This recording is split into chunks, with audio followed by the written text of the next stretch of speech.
हे friends, स्वागत है आप सभी का movie stock movie explain channel पे, जिस पर आज मैं रिकैप करने वाली हूँ लोकी सीजन 2 के एपिसोड 1 को। तो चलिए अब आपका टाइम बिल्कुल भी ना वेस्ट करते हुए शुरू करते हैं इस वीडियो को, वो भी स्पॉइलर वार्निंग के साथ। लेकिन उससे पहले मेरी एक छोटी सी रिक्वेस्ट, वीडियो को लाइक, शेयर और चैनल को सब्सक्राइब करने की।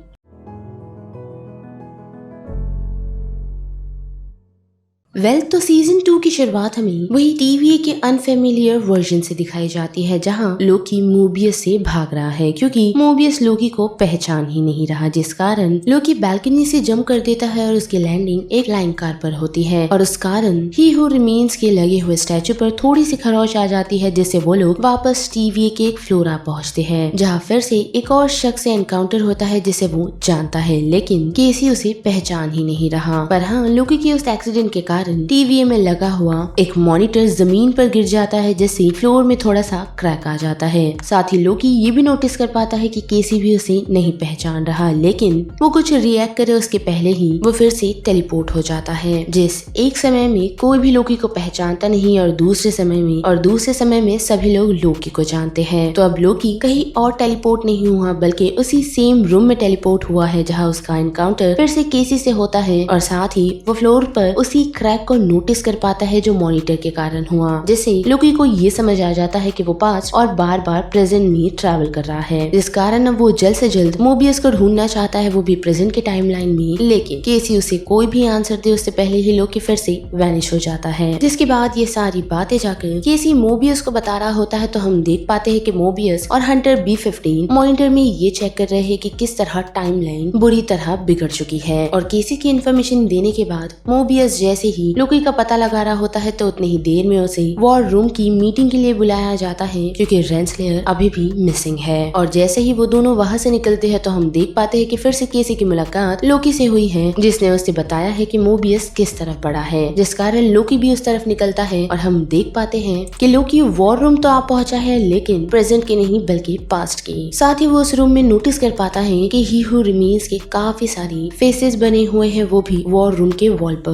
जिसके बाद बड़े फिर से प्रेजेंट की तरफ, तो हम देख पाते हैं कि ज्यूड और high ranking Hunter dogs Mobius और B-15 से क्वेश्चंस कर रहे हैं, वो भी टाइमलाइन को लेकर, क्योंकि वो रेड हो चुकी है। साथ ही और भी टाइमलाइन क्रिएट्स हो गई है, जिसके जवाब में B-15 उन लोगों को यही समझाती है कि वो लोग बढ़ रही टाइमलाइंस को खत्म नहीं कर सकते, क्योंकि उस टाइमलाइन में भी एक्चुअल लोग रह रहे हैं। साथ ही वो उन लोगों को ये भी बताती है कि उनका भी एक पास्ट रह चुका है, यानी कि एक अल्टरनेट लाइफ, जिसे टीवीए में लाने के लिए उनकी लाइफ पूरी तरह डिस्ट्रॉय कर दी गई, वो भी बार बार, ताकि उन लोगों को अपनी पास्ट लाइफ की कोई भी मेमोरीज याद न रहे। और उन लोगों की इसी बातचीत में हम देख पाते हैं कि लोकी लौट आया है, वो भी वॉर रूम में। जो आते ही उन लोगों को वॉल के पीछे कैंग का फेस दिखाता है और यही समझाता है कि ये सारी चीजें इसके कारण हो रही है। साथ ही ये लौटने भी वाला है, जिसके साथ साथ हम देख पाते हैं कि उस मीटिंग में ये डिसीजन लिया गया है कि उन्हें सिल्विया को ढूंढना है। जिसके बाद उस सिचुएशन से मोबियस लोकी को लेकर निकलता है, जिसे वो सारी चीजें एक्सप्लेन करने की कोशिश कर रहा है। साथ ही ये भी कि वो बार बार पास में ट्रैवल कर रहा है, जिसके बात पर मोबियस को बिल्कुल भी भरोसा नहीं, क्योंकि उसका मानना ये है कि टीवीए में टाइम स्लिपिंग नहीं हो सकती। जिस कारण मोबियस ये डिसाइड करता है कि मिस मिनट के पास जाकर वो लोग इसका सोल्यूशन ढूंढेंगे, लेकिन लोकी उसे बताता है कि मिस मिनट भरोसे लायक नहीं। और उस वजह से मोबियस लोकी को लेकर एक रिपेयर सेक्शन में आ पहुंचता है, जहाँ उन लोगों की मुलाकात ओबी से होती है, जिसने मोबियस को तो पहचान लिया है, लेकिन मोबियस उसे पहचान नहीं पा रहा, क्योंकि लगभग 400 साल बाद मोबियस और उसकी मुलाकात हो रही है, जो चीज ओबी को बड़े ही अच्छे से याद है। और जब वो लोग पूरी तरह लोकी की सिचुएशन समझाए, उससे पहले ही लोकी फिर से टाइम स्लिपिंग कर लेता है, जिससे ओबी काफी कंफ्यूज है, क्योंकि उसका भी यही मानना है कि टीवीए में टाइम स्लिपिंग नहीं हो सकता। और वही बात करें लोकी की, तो वो ओबी के पास में आ पहुंचा है, जहाँ उसकी मुलाकात फिर से ओबी से हुई है, और उसे वो सारी सिचुएशन एक्सप्लेन करता है, जिस कारण फ्यूचर वाले ओबी को भी सारी चीजें याद आ रही होती है, क्योंकि पास में ही ओबी ने लोकी को एक सोल्यूशन दिया हुआ है, जो सोल्यूशन टेम्परर ऑरा एक्सट्रैक्टर है।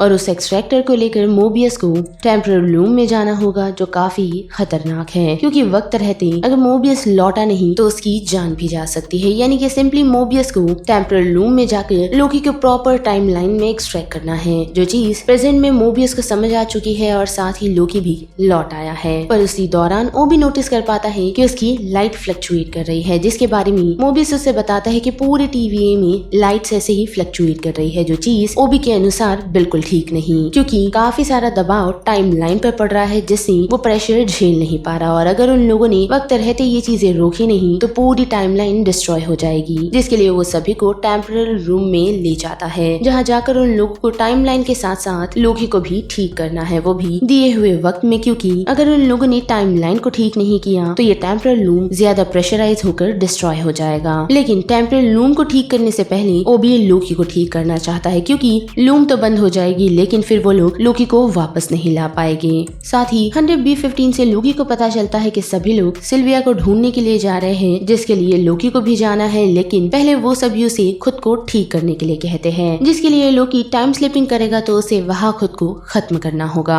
तभी उसे एक्सट्रैक्टर की मदद से मोबियस वापस ला पाएगा। लेकिन वक्त रहते लोकी को ये करना होगा, वरना वो टाइम के बीच कहीं गुम हो जाएगा। और इन्हीं बातों के बीच हम देख पाते हैं कि लोकी फिर से टाइम स्लिपिंग कर जाता है और वो इस बार और कहीं नहीं बल्कि फ्यूचर आ पहुंचा है, जहाँ लोकी देख पा रहा है कि सभी लोग उस लोकेशन से भाग रहे हैं मानो जैसे टाइमलाइन पूरी तरह बिगड़ चुकी है। और वही दूसरी तरफ मोबियस एक्सट्रैक्टर को लेकर टेम्परल लूम की तरफ बढ़ चुका है, जहाँ उसके पास अब लगभग सिर्फ 30 सेकंड बचे हैं, जिसके बाद ओबी उस टेम्परल लूम को बंद कर देगा, जिसे लोकी कभी लौट नहीं सकता। और इन 30 सेकंड्स में लोकी को एनी हाउ टाइम स्टिक को ढूंढना है जिससे वो खुद को हिट कर सके। पर हम देख पाते हैं कि 30 सेकंड्स खत्म हो चुके हैं और ओबी ने टेम्परल लूम को बंद कर दिया है, जिससे मोबियस और ओबी को ये भरोसा हो गया कि लोकी अब लौट कर नहीं आएगा। लेकिन वही फ्यूचर में हम देख पाते हैं कि लोकी एलिवेटर की तरफ बढ़ रहा है, जहाँ राइट साइड में वो नोटिस कर पाता है कि एक फोन रिंग कर रहा है। साथ ही एलिवेटर से कोई बाहर आने की कोशिश कर रहा है, जो और कोई नहीं बल्कि सिल्विया है, जिसे लोकी एनकाउंटर करे उससे पहले ही कोई उसे टाइम स्टिक से हिट कर देता है, जिस कारण एक्सट्रैक्टर की मदद से लोकी मोबियस की टाइमलाइन में लौट आया है, यानी कि मोबियस की टाइमलाइन में। और वही दूसरी तरफ हम देख पाते हैं कि B15 इस बात को लेकर कंफ्यूज है कि इतने सारे लोग सिल्विया को पकड़ने के लिए क्यों जा रहे हैं। और यहीं पर ये एपिसोड खत्म होता है, लेकिन उससे पहले हमें एक छोटा सा क्लिप सिल्विया का दिखाया जाता है, वो भी 1982 ओक्लाहोमा का, जहाँ वो एक रेस्टोरेंट आ पहुंची है और सभी लोगों को ऐसे देख रही है मानो जैसे उसे भी उनकी लाइफ जीनी है। और यहीं पर लोकी के सीजन 2 का ये पहला एपिसोड का रिकैप खत्म होता है, जिस बारे में अब आप सभी की क्या राय बनती है उसे लेकर आप मुझे कमेंट सेक्शन में बता सकते हो। साथ ही वीडियो पसंद आई तो वीडियो को लाइक शेयर और चैनल को सब्सक्राइब करना मत भूलिएगा। बाकी मैं मिलूंगी आपको फिर किसी मूवीज या सीरीज के रिकैप के साथ। तब तक के लिए आप movie stock movie explain channel के बाकी वीडियोस को एंजॉय कीजिए। Till then bye.